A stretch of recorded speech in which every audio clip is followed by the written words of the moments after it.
চীনে নিরাপত্তাজনিত কারণে প্রত্যাহার করা হচ্ছে ৪০ লাখেরও বেশি গাড়ি। এর মধ্যে প্রায় ৩০ লাখ টেসলার। পাশাপাশি তালিকায় রয়েছে এক্সপেং, শাওমি ও জিলির বিভিন্ন মডেল।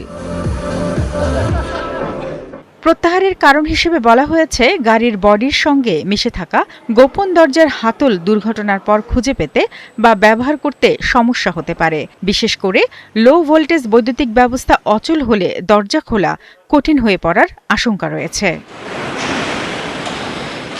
প্রত্যাহারের আওতায় থাকা গাড়িতে সতর্কতামূলক লেবেল লাগানোর পাশাপাশি সফটওয়্যার আপডেট দেওয়া হবে। দুর্ঘটনার সময় জানালা কিছুটা নিচে নামানোর ব্যবস্থাও থাকবে।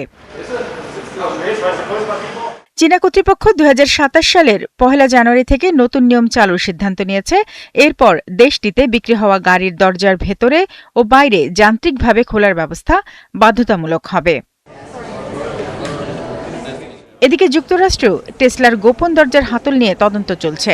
তবে চীনের মতো ব্যাপক প্রত্যাহারের পরিকল্পনা এখনও সেখানে ঘোষণা করা হয়নি।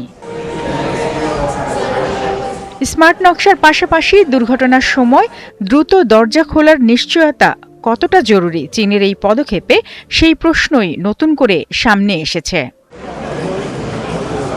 শারমিন স্বপ্না, ৭১।